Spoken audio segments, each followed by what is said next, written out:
Movie की शुरुआत में बक नाम के कुत्ते को दिखाते हैं। यहाँ आओ बक, ये बन ले लो, ऐसा कहकर एक आदमी उसे बुलाता है और उसे छोटा पीस देता है, पर बक बड़ा पीस खाकर चला जाता है। रास्ते में दो आदमी बड़ा आइस बार लेके जा रहे होते हैं। बक पाने के बदले आइस बार को चाटकर मजे से चला जाता है और पीछे से एक लड़की उसे न्यूज़पेपर लेने को कहती है। ये बक की ओनर की हाउसकीपर है। बक न्यूज़पेपर वाले से उस दिन का न्यूज़पेपर ले लेता है। रास्ते में एक पोस्टमैन साइकिल पर जा रहा होता है। उसे देखते ही न्यूज़पेपर वहीं छोड़कर बक उसका पीछे करने लगता है। पीछे से एक आदमी बक को देख रहा होता है और न्यूज़पेपर उठाकर पढ़ता है। उसमें छपा होता है कि इस ब्रीड का कुत्ता दिलाने वाले को मोटी रकम दी जाएगी। उसे पढ़कर वो आदमी बक को देखता है।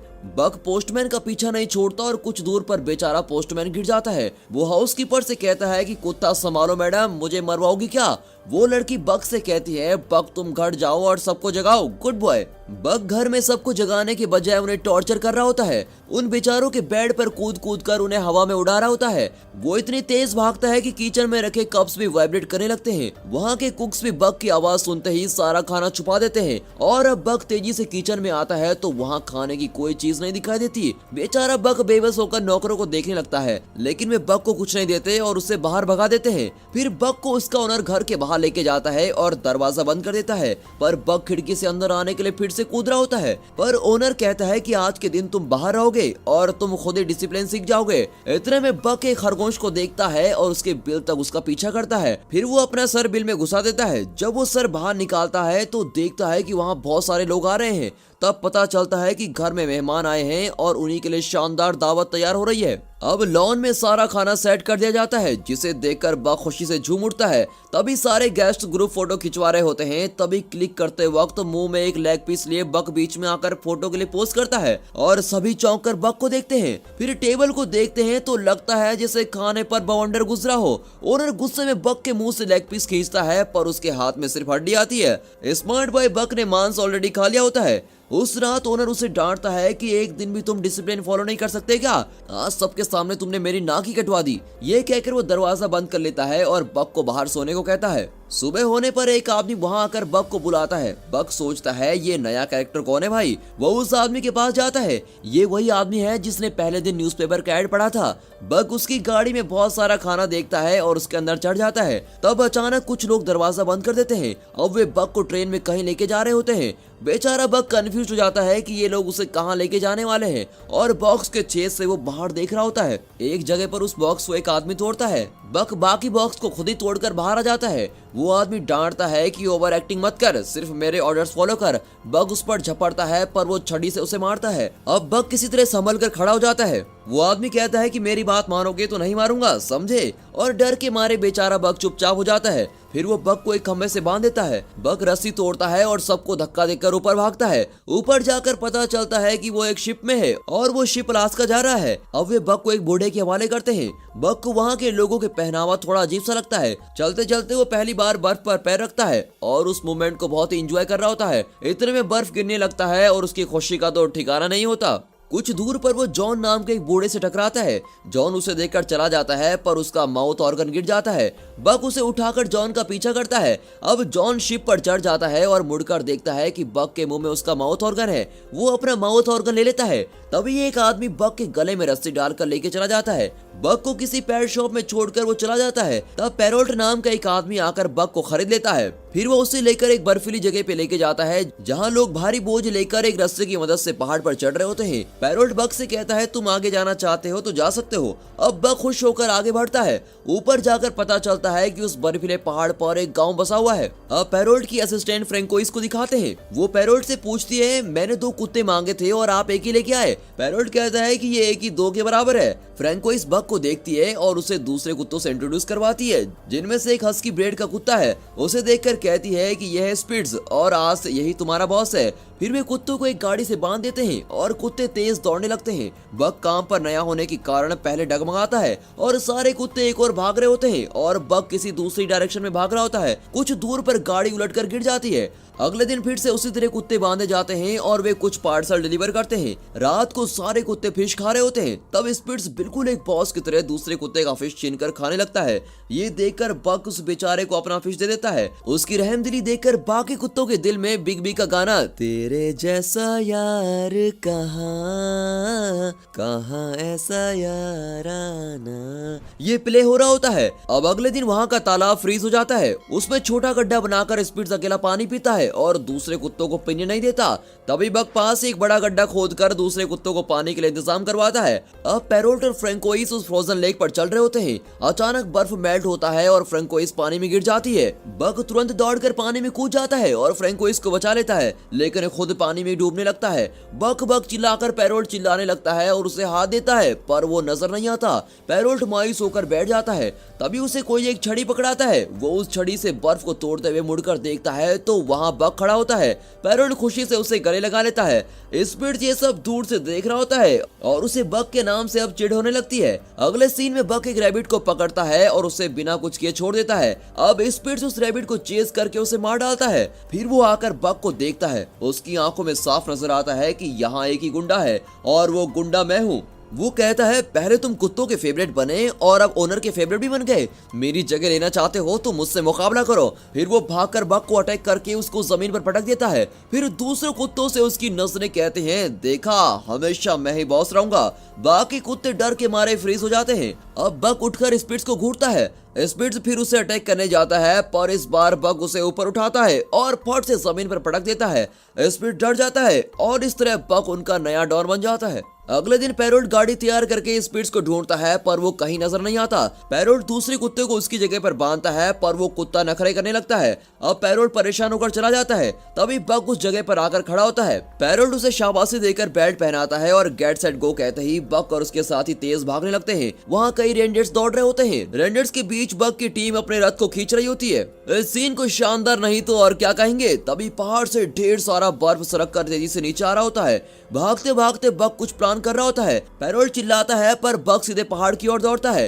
पहाड़ के नीचे गुफा होती है और बक की टीम तेजी से उस गुफा को पार कर लेती है और वे दूसरी तरफ निकल जाते हैं। इस तरह हमारा समझदार बक सबको बचा लेता है। फिर वे अपने डेस्टिनेशन की ओर दौड़ रहे होते हैं, पर वहाँ लोगों को देखकर बक सडन ब्रेक मारता है। उसे पता नहीं होता कि अगले सेकंड सारे कुत्ते उसके ऊपर क्रश करने वाले हैं। ये देखकर तो हमें भी हंसी आ जाती है। तभी पैरोल्ट बक को बताता है कि हम सिर्फ लेटर्स डिलीवर नहीं करते, बल्कि उनमें कई लोगों का दुख सुख प्यार जैसे कई इमोशन का पैकेज डिलीवर करते हैं और ये हमारा काम नहीं बल्कि हमारी जिम्मेदारी है। अगले दिन वहाँ जॉन को देखकर बक फिर अचानक रुक जाता है और उसके साथी भी रुकते हैं, पर झटके की वजह से पैरोल्ट गिर जाता है और पूछता है यार बक तू हमेशा सडन ब्रेक क्यों मारता है। इतने में जॉन एक लेटर देकर कहता है सॉरी मैं लेट पहुंचा, पर यह खत मेरे बीवी को दे दीजिए। बक वो खत पैरोल्ट को दे देता है और अब गाड़ी आगे बढ़ती है। एक दिन पैरोल्ट को खत मिलता है कि ये डिलीवरी सर्विस बंद हो चुकी है और आगे से तुम्हें काम नहीं दिया जाएगा। ये बात वो बक के साथ शेयर करता है और कहता है कि अब यहाँ टेलीग्राम नाम की कोई सर्विस आने वाली है और आगे से तुम्हें ही अपने साथियों का ध्यान रखना होगा।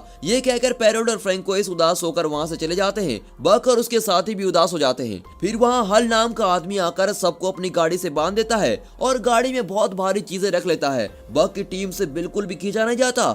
हल बक को छड़ी से मारने ही वाला होता है कि इतने में जॉन आकर वहाँ खड़ा होता है और बक को सहलाता है। फिर वो देखता है कि गाड़ी गड्ढे में फंसी हुई है और कहता है ये देखे बिना ही तुम बेचारे को मारने चले थे। ये कहकर वो गाड़ी को रिलीज करता है। फिर बक की टीम गाड़ी को खींचकर लेके जाती है। कुछ दूर पर वे पहाड़ पर चढ़ रहे होते हैं, पर बक की टीम उतना भारी वजन नहीं उठा पाती। सभी कुत्ते थक जाते हैं और बेचारे सिगड़ कर नीचे गिर जाते हैं। तब हल उन्हें बेरहमी से मारता है, पर उनसे उठा ही नहीं जाता। फिर वो बक को शूट करने वाला होता है। इतने में जॉन वहाँ पहुंच जाता है और गुस्से में उसे धक्का दे देता है। फिर वो गन दिखाकर उसे डराता है। हल कहता है ठीक है तुम बक को ले जाओ, पर बाकी कुत्तों को हाथ मत लगाना। तब जॉन कहता है बर्फ पिघलने लगा है, अब तुम उस तरफ जाओगे तो ना तो तुम जिंदा बचोगे और ना ही ये कुत्ते। पर वो आदमी जिद करता है और बाकी कुत्तों को साथ लेकर चला जाता है। जॉन बक को अपने घर लेके जाता है और बक वहीं आराम करता है। दूसरे दिन वो जरा ठीक हो जाता है और देखता है कि सामने का बर्फ पिघलकर अब नदी बन गई होती है। तब जॉन कहता है बक मुझे डर है कि उस बेवकूफ आदमी के कारण तुम्हारे साथी इस नदी में बह गए होंगे। ये सुनकर बक बड़ा ही मायूस हो जाता है। शाम को जॉन एक बार में बैठकर पी रहा होता है। बक खिड़की से उसे देखता है। तभी हल वहाँ आता है और जॉन को मारने लगता है। बक अंदर जाकर हल को अटैक करता है पर जॉन उसे रोक लेता है। फिर दोनों घर लौट आते हैं। अब बक जॉन की शराब की बोतल बर्फ के अंदर छुपाकर उसके ऊपर बैठ जाता है। तब जॉन कहता है बक वो बोतल मुझे दे दो, मैं उसके बिना नहीं रह सकता। वो बक को हटाने की कोशिश करता है पर बक वहीं अड़ा रहता है। जॉन कहता है तुम तो वाकई स्ट्रांग हो, पर यार मेरे बेटे की मौत के बाद मेरी वाइफ और मैं अलग हो गए थे। इतने साल में यहाँ अकेला रहा और अब तुम ही मेरे साथी हो। उसकी बात सुनकर बक उससे चिपक जाता है। अगले दिन जॉन एक मैप दिखाकर कहता है कि मेरा बेटा ऐसी जगह जाना चाहता था जो किसी मैप में नहीं है, क्या तुम ऐसी एडवेंचर ट्रिप पर मेरे साथ चलोगे? फिर दिखाते हैं कि जॉन और बक एक छोटी बोट पर बैठकर नदी में जा रहे होते हैं और एक खूबसूरत एरियल शॉट में पानी के अंदर की मछलियां साफ दिखाई देती हैं। दोनों दिन भर बोट में ट्रेवल करते हैं और रात को एक जगह रुककर आराम करते हैं। इस तरह उनका सफर चल रहा होता है। यहाँ हल जॉन के घर पहुँचता है। जॉन तो वहाँ होता नहीं पर उसका मैप हल के हाथ में लग जाता है जिसमें उसने एक जगह को मार किया होता है। हल सोचता है कि जॉन किसी खजाने की तलाश में वहाँ गया होगा और खुद भी जाने का फैसला करता है। अपने सफर के अंत में जॉन और बक अपनी डेस्टिनेशन पर पहुंच जाते हैं। वहाँ का खूबसूरत सनसेट देखकर वे पुराने घर में पहुंचते हैं जो धूल मिट्टी से भरा होता है। उस घर को साफ करके जॉन और बक वहाँ रहने लगते हैं।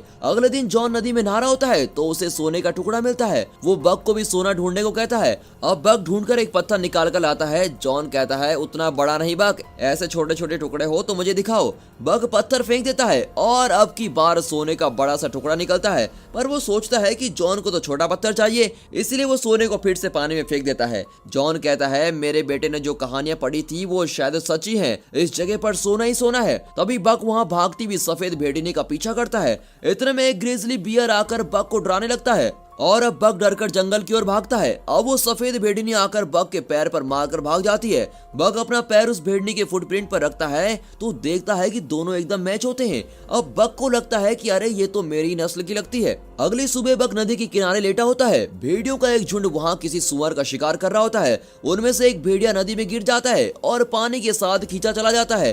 कुछ दूर पर एक पेड़ गिरा हुआ होता है और भेड़िया उसे पकड़ लेते हैं। इतने में बक जल्दी से जाकर उस पेड़ को जमीन की तरफ मोड़कर उसे बचा लेता है और अब सारे भेड़िए बक के फ्रेंड्स बन जाते हैं। वे बक को शिकार करना सिखाते हैं। बक हर चीज में माहिर हो जाता है। वो दूसरे जानवरों, पक्षियों और मछलियों का भी शिकार करता है, लेकिन वो अपना हर शिकार जॉन को लाकर देता है। जॉन हंसकर कहता है कि यार तुम्हारे रंग ढंग से तो लगता है कि तुम मुझे आदि मानव बना दोगे। जॉन देखता है कि बक उस सफेद भेड़नी के साथ घुल मिल गया है और उसने अपना जीवन साथी ढूंढ लिया है। उस रात वो बक से कहता है कि ये दुनिया बहुत ही बुरी है, कल क्या होगा ये कोई नहीं बता सकता। मैंने सोचा भी नहीं था कि मैं अपने बेटे को खो दूंगा, पर आज उसके बिना मैं अकेला जी रहा हूँ और अब तो मैं बूढ़ा भी हो चुका हूँ। तुम अपने जीवन साथी के साथ खुश रहना, इंसानों के झंझट में मत पड़ना। अब मेरा अंत आ गया है और मैं अपनी आखिरी सांस यही लूंगा। ये कहकर वो घर के अंदर चला जाता है। बक जंगल में जाकर भेड़ियों के साथ रहने लगता है। अब दिखाते हैं कि वो पुराना घर जल रहा होता है। उसे देखकर बक जंगल से निकलकर घर की ओर भागता है। इतने में हल जॉन को शूट कर देता है और उससे सोने का टुकड़ा मांगता है। जॉन उसे सोना दे देता है। सोना लेने के बाद हल उसे फिर से शूट करने जाता है कि इतने में बक उस पर अटैक करता है। हल उसे छड़ी दिखाता है लेकिन बक छड़ी को मुंह में पकड़ लेता है और छड़ी के साथ ही हल को जलते हुए घर के अंदर खींच ले जाता है। उसे वहीं छोड़कर वो जॉन के पास आता है। जॉन की आंखें भर आती हैं और वो कहता है बक तुम मेरे लिए वापस आए, मेरा आखिरी समय आ गया है, तुम जाओ और अपने साथियों के साथ खुश रहो। ये कहकर वो बेचारा वहीं दम तोड़ देता है। अब बक वापस जंगल में अपने साथियों के साथ चला जाता है। फिर दिखाते हैं कि बक और सफेद भेड़नी के बच्चे हो जाते हैं। तभी एक दिन वही ग्रिजली बियर आकर बक को डराने लगता है। अब बक निडर होकर उसकी ओर जाता है तो वो ग्रिजली बियर चुपचाप रास्ता छोड़ देता है। अब बक जले हुए उस घर को देखता है और उसे उन सब की याद आती है जिन्होंने उसे पाला पोसा था और मुश्किल समय में उसका साथ दिया था। फिर ये सोचकर उसका चेहरा खिल जाता है कि कई मुश्किलों को पार करने के बाद अब वो एक झुंड का लीडर बन गया है। और बक की इसी सफलता के साथ ये मूवी यहाँ पर खत्म होती है। बक की लाइफ की तरह हमारी लाइफ में भी कई सारी प्रॉब्लम्स आएंगी, रास्ते बदलेंगे, लेकिन हम अपना लक्ष्य जरूर पाएंगे। और इसी विश्वास के साथ हम आपसे विदा लेते हैं। पर जाने से पहले आप इस वीडियो को लाइक और चैनल को सब्सक्राइब जरूर कीजिए और हाँ, साथ ही अपने फ्रेंड सर्कल में इस वीडियो को शेयर जरूर कीजिए। And finally thanks for watching.